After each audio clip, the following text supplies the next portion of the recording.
कभी सुना है कि कोई योद्धा अपनी ही दिव्य गदा से मारा गया हो? यह महाभारत के उस वीर की कथा है जिसे स्वयं वरुण देव ने अजेय बनाया था, लेकिन एक भूल ने उसी वरदान को उसके लिए अभिशाप बना दिया। आइए जानते हैं और चलते हैं कुरुक्षेत्र की रणभूमि में। महाभारत युद्ध का 14वां दिन था। उस दिन सूर्यास्त से पहले जयद्रथ का वध करने की प्रतिज्ञा लेकर अर्जुन रणभूमि में उतरे थे। उन्होंने घोषणा कर दी थी, यदि आज सूर्यास्त से पहले जयद्रथ का वध न कर पाया तो स्वयं अग्नि में प्रवेश कर प्राण त्याग दूंगा। यह एक हठी प्रतिज्ञा थी जो यदि पूरी ना होती तो युद्ध कौरव पक्ष की ओर चला जाता, और कौरव पक्ष भी यह जानता था कि यदि जयद्रथ मारा गया तो उनकी पराजय निश्चित थी। इसी कारण आचार्य द्रोण ने उस दिन एक अत्यंत जटिल और अभेद्य व्यूह की रचना की, चक्र शकट व्यूह, जिसे भेदना दुष्कर कार्य था। साथ ही उस व्यूह की रक्षा के लिए एक से बढ़कर एक महारथी खड़े थे, लेकिन अर्जुन तो फिर अर्जुन ही थे। वे आगे बढ़ने लगे। द्रोणाचार्य ने उन्हें रोकना चाहा,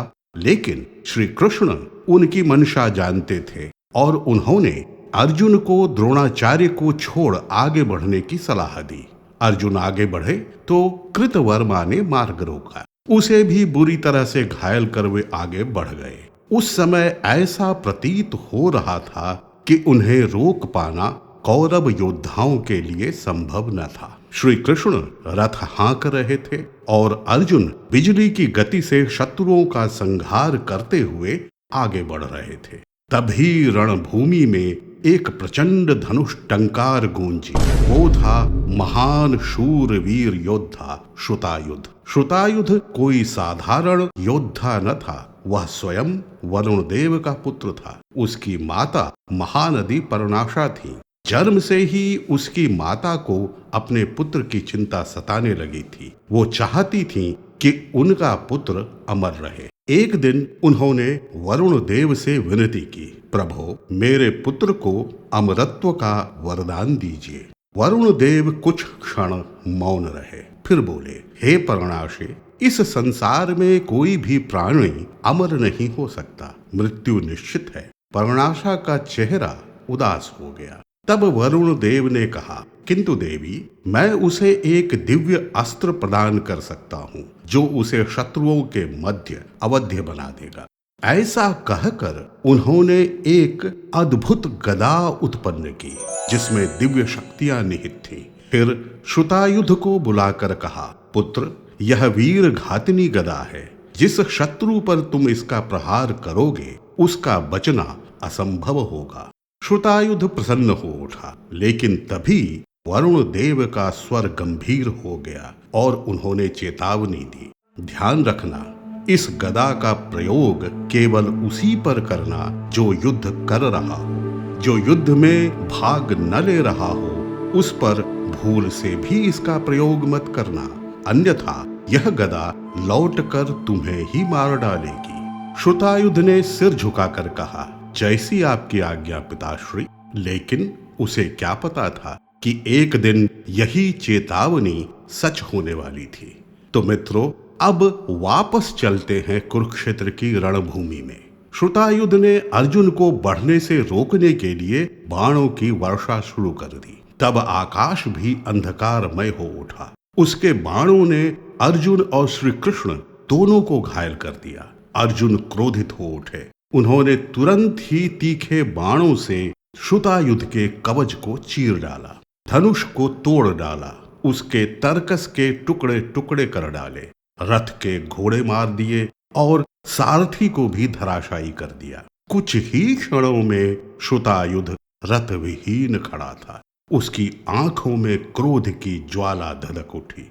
उसे लगा कि यदि अभी उसने कुछ न किया तो उसकी पराजय निश्चित थी। तभी उसे अपनी दिव्य गदा की याद आई, वही गदा जो उसके पिता वरुण देव ने दी थी।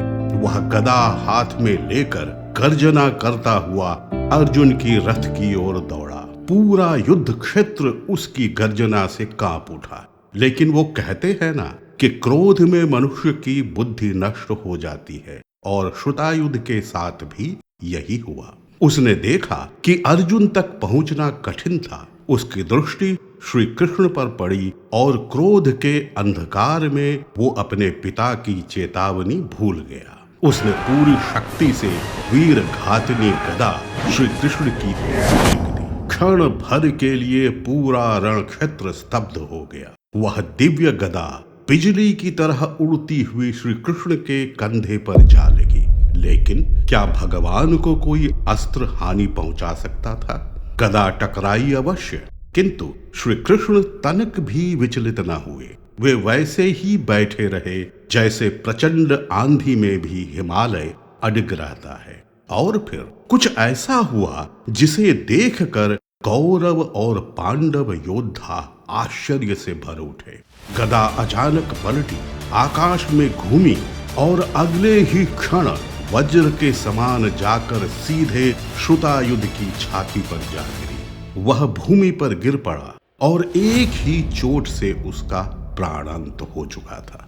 सभी स्तब्ध थे। वे समझ न पा रहे थे कि ऐसा कैसे हुआ। उन्हें तब ज्ञात न था कि यह वरुण देव के वरदान का परिणाम था। श्रुतायुध ने उस गदा का प्रयोग श्री कृष्ण पर कर दिया था, जो उस समय सारथी थे, योद्धा नहीं। वरुण देव का कहा सच हो चुका था और दिव्य गदा ने अपने स्वामी को ही मृत्यु दंड दे दिया था। मित्रों, महाभारत की यह घटना हमें एक गहरा संदेश देती है। शक्ति चाहे कितनी भी बड़ी क्यों न हो, यदि उसका उपयोग मर्यादा और विवेक के बिना किया जाए तो वही शक्ति विनाश का कारण बन सकती है। श्रुतायुध को किसी शत्रु ने नहीं मारा, उसे उसकी भूल ने मारा। इसीलिए शास्त्रों में कहा गया है, विनाश काले विपरीत बुद्धि है। तो मित्रों, यदि आपको कथा अच्छी लगी तो लाइक करें और शेयर करें। साथ ही चैनल को सब्सक्राइब करना न भूलें। जय श्री कृष्ण।